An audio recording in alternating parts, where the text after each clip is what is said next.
रूस के खिलाफ बाल्टिक देशों ने बड़ा एक्शन लिया है। लातविया ने रूस बेलारूस बॉर्डर पर एयर स्पेस बंद कर दिया है। 11 से 18 सितंबर तक एयर स्पेस बंद करने का ऐलान किया है। रूस का एक्शन नेटो के लिए अलर्ट सिग्नल, ये कह रहे हैं एंड्रेस प्रूट्स। लातविया पर सीधा खतरा नहीं, लेकिन रोकना जरूरी है। और बेलारूस यूक्रेन सीमा के पास किसी भी उड़ान पर पाबंदी लगा दी गई है। पोलैंड ने 9 दिसंबर तक उड़ान पर पाबंदी लगा दी है। देखिए, लगातार एयर स्पेस बंद किए जा रहे हैं। सीमा के पास सिर्फ सैन्य विमानों को उड़ान भरने की छूट है। सुरक्षा के लिहाज से सीमा के पास उड़ान पर पाबंदी लगी। एयर स्पेस समेत सीमा पर पोलैंड ने अपनी सुरक्षा बढ़ा दी है। अब अगली एक और खबर देखिए। पोलैंड को 2 एडवांस डिफेंस सिस्टम देगा नीदरलैंड्स। पोलैंड की सुरक्षा को लेकर नीदरलैंड्स का बड़ा ऐलान। पोलैंड को जल्द भेजेगा 2 patriot air defence system. Netherlands अपने 300 सैनिकों को भी पोलैंड भेज रहा है। रूस से सटे बॉर्डर पर डिफेंस वॉल बना रहा है नेटो। रूस के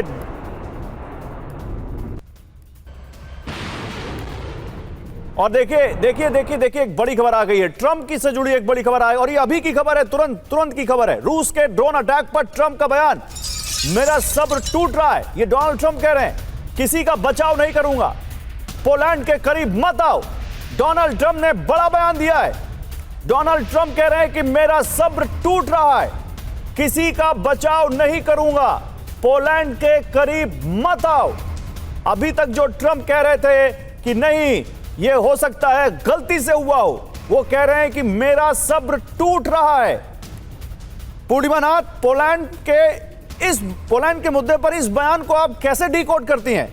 वो कह रहे हैं मेरा सब्र टूट रहा है, डोनाल्ड ट्रंप कह रहे हैं पोलैंड के करीब मत आओ। सर, आपको याद है कुछ 2 दिन पहले एक पोलैंड का जो रिपोर्टर था, उनको प्रेस कॉन्फ्रेंस में कैसे इंसल्ट किया गया था। उनको क्वेश्चन ये किया था कि आपने रशिया के लिए और यूक्रेन का युद्ध रुकवाया नहीं, क्या क्या एक्शन लिया। उन्होंने सीधा सीधा बता दिया। आपको कैसे पता नहीं लिया इंडिया के ऊपर? बिल्कुल, वो खबर हमने चलाई थी, 3-4 दिन पहले हुआ था ये। जी, फेज टू भी आप there are phase 2 phase 3 etcetera ऐसे आएगा। अभी ये सडनली तो हुआ नहीं। ये वैसे तो कोई प्रूफ भी नहीं दे रहा है ड्रोन किसका है। On top of it mister Tusk ने बोल दिया है कि we know what it is, but proof तो दो। अभी ये सिचुएशन मैं आपको बताती हूँ कितना डेंजरस है। प्रेसिडेंट ट्रंप ने डिपार्टमेंट ऑफ डिफेंस को रीनेम करके डिपार्टमेंट ऑफ वॉर किया है। उनका कहना ये स्पेसिफिकली ये था कि डिफेंस वॉज टू बोरिंग। अभी ऑफेंस में हम लोग लेंगे, हालांकि in reality they were always in offence. No, but मुझे पूर्णिमा नाथ, अभी आपसे जब मैंने पहली बार बात की इसी शो में, तो आपने कहा कि वो कंफ्यूज होते हैं या लोगों को दिखाते हैं वो कंफ्यूज हैं और वो अपनी पॉलिटिक्स कर रहे होते हैं। तो यहां भी उनके 2 स्टेटमेंट आ गए हैं। एक स्टेटमेंट क्या हो सकता है, मिस्टेक हो, दूसरा वो कह रहे हैं कि मेरा सब्र टूट रहा है और पोलैंड के करीब मत आओ। तो ये क्या कुछ इल्यूजन है क्रिएट करने की कोशिश कर रहे हैं, या पॉलिटिक्स ऑफ डिल्यूजन है जो यहां पर डोनाल्ड ट्रंप करने की कोशिश कर रहे हैं? क्या आप समझ रही हैं? पहले वाले बयान पर ज्यादा भरोसा करें या अभी जो कह रहे हैं उस पर हम लोग करें? क्योंकि अभी का बयान एक हार्ड लाइन लेता हुआ दिख रहा है। सर, उनका जो सिचुएशन है, मुझे ऐसे लगता है कि वो चाहते थे शायद कि उनका कन्फ्यूजन से सब कंफ्यूज हो जाएंगे। बट मुझे एक बात बताइए सर, पहले अमेरिका की जो प्रेसिडेंशियल पोजीशन हुआ करता था, बहुत वेट हुआ करता था, कोई भी स्टेटमेंट को सीरियसली लिया जाता था। अब मुझे बताइए पिछले 6 महीने में क्या हुआ है? हाँ, अभी इनका कोई भी स्टेटमेंट को आप सीरियसली नहीं ले सकते हो। आज दुश्मन हो सकता है, कल दिखाएंगे बहुत दोस्ती है पीएम मोदी के साथ। क्या बात कर रहे हैं? नेटो का सबसे पावरफुल कंट्री है। क्या जनरल मिस्टर हम पोलैंड पर ट्रंप के इस बयान को हल्के में निकाल दें?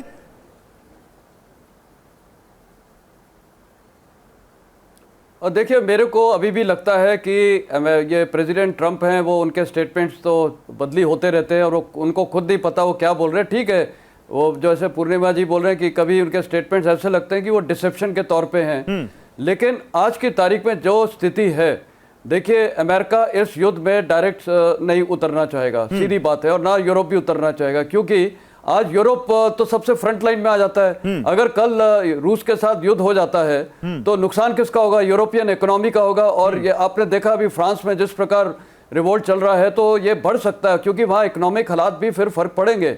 तो यूरोप के लोग नहीं चाहते हैं कि वहां पर यूक्रेन के चक्कर में वहां पर एक युद्ध बढ़े। तो ये देखिए अभी सारी प्रेशर टैक्टिक्स है। ट्रंप अपनी लाइन को टो कर सकते थे। अंबासडर मल्होत्रा, आपसे भी रिएक्शन लूंगा। डोनाल्ड ट्रंप अपनी लाइन को टो कर सकते थे, ठीक है जांच करवाते हैं, देखते हैं किसका ड्रोन है किसका नहीं है। वो ये क्यों कह रहे हैं कि मेरा सब्र टूट रहा है? यानी वो बहुत डेस्परेटली चाह रहे थे कि रूस और यूक्रेन के बीच सीजफायर हो, जो उन्होंने अलास्का में कोशिश भी की और नहीं करवा पाए, इसलिए वो ये कह रहे हैं।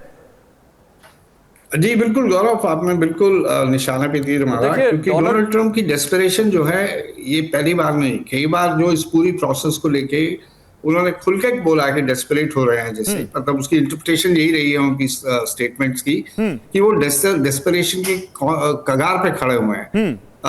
उन्होंने 24 घंटे में युद्ध को रुकवाने की बात करी थी। फिर ये अलास्का मीटिंग जिसमें उन्होंने, मुझे लगता है कि डोनाल्ड ट्रंप ने अपनी तरफ से काफी कुछ किया पुतिन को अपीज करने के लिए, रेड कारपेट वेलकम देना, गाड़ी में ले जाना, ये सब करना। तो उन्हें कहीं ना कहीं ये उम्मीद थी कि कहीं कुछ तो इसका असर दिखाई देगा। हकीकत यह है कि इनकी मीटिंग के बाद से कुछ भी नहीं हुआ। लड़ाई बढ़ी है, रशिया की तरफ से अटैक्स बढ़े हैं, अब इनकी तरफ से काउंटर अटैक हो रहे हैं। तो जाहिर है कि उनका डेस्परेट होना लाजमी है, जस्टिफाइड है। पर सवाल यह है कि इस डेस्परेशन के चलते हुए क्या वो एक इंडिविजुअली ऐसा बड़ा डिसीजन ले सकते हैं कि सीधा रशिया पे अटैक करें? मुझे नहीं लगता कि कोई उन्हें इस चीज की आसपास जो भी उनके एडवाइजर्स हैं, कोई भी एडवाइस करेगा, अगर वो किसी की एडवाइस सुनते हैं तो। बट ओवरऑल सिचुएशन ये देखना बनता है। देखिए, पोलैंड पे अगर वास्तव में कुछ ड्रोन्स गिरे हैं तो पोलैंड का चीखना चिल्लाना बनता है, यूरोप का शोर मचाना बनता है, यूएन सिक्योरिटी काउंसिल की इमरजेंसी मीटिंग बुलानी बनती है, आर्टिकल 4 इन्वोक करना बनता है, और डोनाल्ड ट्रंप का भी कुछ इस तरह की स्टेटमेंट देना बनता है। चलिए ठीक है, आप बड़ी बात कह रहे हैं कि डोनाल्ड ट्रंप का इस तरह का स्टेटमेंट देना बनता है।